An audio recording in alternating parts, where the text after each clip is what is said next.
दोस्तों, बृहस्पतिवार अत्यंत शुभ दिन माना जाता है। इस दिन बहुत सारे काम किए जा सकते हैं। धार्मिक दृष्टिकोण से देखा जाए तो देवगुरु बृहस्पति का बहुत बड़ा स्थान माना गया है। और यदि हम ब्रह्मांड की बात करें तो 9 ग्रहों में बृहस्पति ग्रह को सबसे भारी माना गया है। यही कारण है कि जिन कार्यों को इस दिन करने से घर में हल्कापन आता है, उन्हें धार्मिक दृष्टिकोण से वर्जित माना गया है, क्योंकि इन कार्यों को करने से गुरु कमजोर होते हैं। बृहस्पति को धर्म एवं शिक्षा का भी कारक माना गया है। ऐसा करने पर शिक्षा में असफलता मिलती है और धर्म के प्रति भी रुझान कम हो जाता है। बृहस्पति को विवाह का कारक भी माना जाता है, इसलिए बृहस्पतिवार के दिन वर्जित कार्य करने से विवाह में भी रुकावटें आती हैं।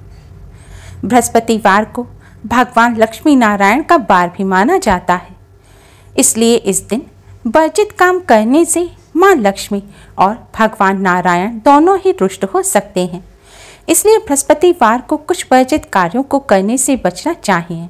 तो आइए दोस्तों, ऐसे कौन से कार्य हैं जिन्हें बृहस्पतिवार के दिन भूलकर भी नहीं करना चाहिए, क्योंकि इन कार्यों को करने से भगवान लक्ष्मी नारायण और बृहस्पति देव तीनों ही नाराज हो जाते हैं और जीवन के हर क्षेत्र में असफलता का सामना करना पड़ता है।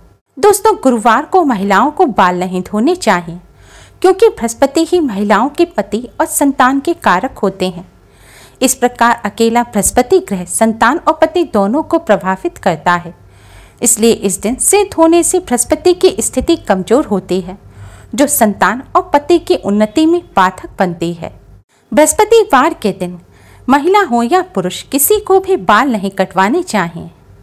ना तो सिर के बाल काटने चाहिए और ना ही शरीर के किसी भी हिस्से के बाल काटने चाहिए। इस दिन बाल काटने से बृहस्पति कमजोर होते हैं। इससे आयु में कमी होती है और उन्नति में बाधाएं आ सकती हैं। इस दिन पुरुषों को भी दाढ़ी मूछ भी नहीं बनाने चाहिए। ऐसा करने से गुरु कमजोर होते हैं और जीवन में बाधाएं उत्पन्न होती हैं। इस दिन नाखून काटने से भी बचना चाहिए। इस दिन घर में पोछा नहीं लगाना चाहिए और ना ही घर में उस जगह की सफाई करनी चाहिए जहां रोजाना सफाई ना होती हो। वास्तुशास्त्र के अनुसार ईशान कोण के स्वामी गुरु होते हैं और ईशान कोण का संबंध बच्चों से होता है। इसलिए इस दिन कबाड़ निकालने, जाले साफ करने, फर्श धोने, पोछा लगाने आदि कार्य करने से ईशान कोण कमजोर होता है। इसका विपरीत प्रभाव बच्चों एवं गृह स्वामी पर पड़ता है।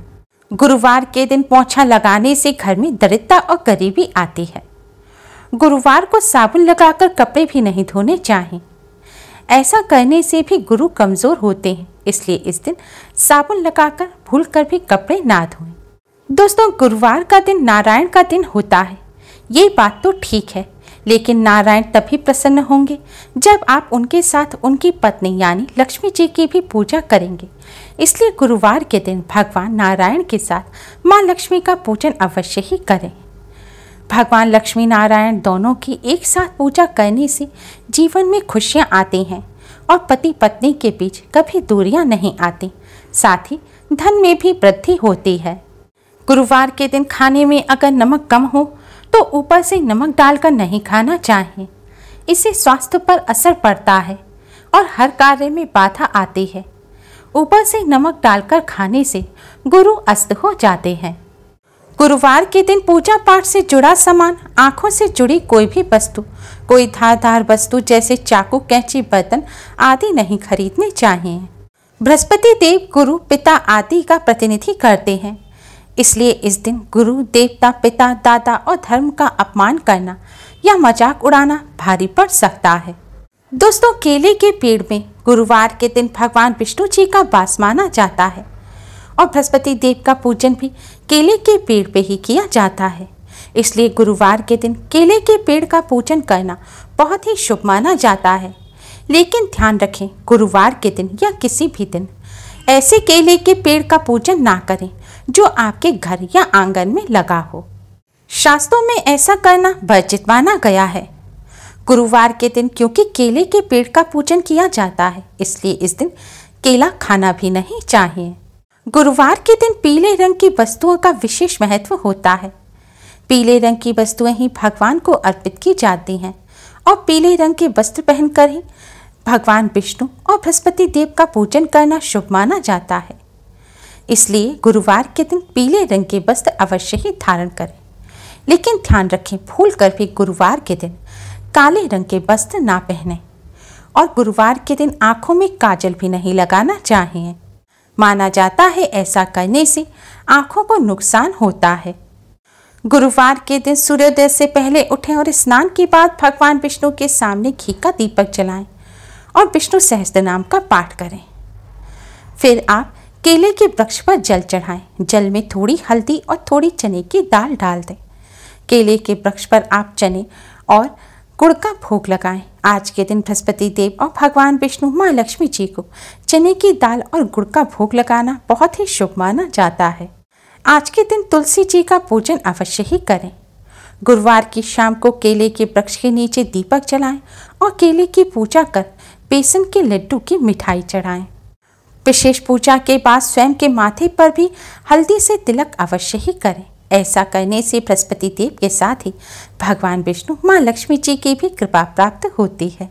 गुरुवार को माता पिता और गुरु के चरण छूकर आशीर्वाद लेने से धन संपत्ति, विवाह और भाग्य में आ रही बाधाएं दूर हो जाती हैं। अगर आपके विवाह में रुकावट आ रही है, विवाह नहीं हो पा रहा है, तो आप कागज में एक चुटकी हल्दी रखें और उसकी पुड़िया बना लें। अब इस हल्दी की पुड़िया को आप भगवान लक्ष्मी नारायण की तस्वीर या प्रतिमा के पीछे छुपाकर रख दें और फिर जल्द विवाह होने की प्रार्थना करें। ऐसा करने से विवाह में आ रही रुकावटें दूर होती हैं और जल्द विवाह के योग बनते हैं। प्रत्येक गुरुवार को शिव जी को बेसन के लड्डुओं का भोग लगाना चाहिए। इससे गुरु दोष दूर हो जाता है। बृहस्पति देव की कृपा प्राप्त करने के लिए, गुरु ग्रह को मजबूत बनाने के लिए, भगवान विष्णु माँ लक्ष्मी जी की कृपा प्राप्त करने के लिए गुरुवार का व्रत भी रखा जाता है। इस व्रत में बिना नमक का भोजन किया जाता है। इस व्रत में व्रत वाला नमक भी नहीं खाया जाता। इस व्रत में केवल एक समय अन्न खाया जाता है। भोजन में पीले रंग के पकवान खाना बहुत ही शुभ माना जाता है। गुरुवार के दिन भगवान जी को भी बेसन के लड्डू आदि पीली वस्तुओं का भोग लगाना बहुत ही शुभ माना जाता है। गुरुवार के दिन पीले रंग की वस्तुओं का दान करने से गुरु ग्रह की कृपा प्राप्त होती है। गुरु ग्रह मजबूत होते हैं। पीली वस्तुएं जैसे सोना, हल्दी, चने की दाल, आम आदि। दोस्तों, गुरुवार के दिन का शास्त्रों में विशेष महत्व बताया गया है, इसलिए गुरुवार के दिन इन सभी बातों का विशेष ध्यान रखना चाहिए, जिससे हमारे जीवन में आ रही सभी विघ्न बाधाएं दूर हों और जीवन में खुशियां भर जाएं। उम्मीद है आपको हमारी ये वीडियो पसंद आई होगी। प्लीज़ लाइक करें। हमारी इस वीडियो को अपने फ्रेंड्स और रिश्तेदारों में ज़्यादा से ज़्यादा शेयर करें, जिससे वह भी इसका लाभ उठा सकें। हमारी और भी वीडियोस के लिए हमारे चैनल को सब्सक्राइब करना ना भूलें। Thanks for watching.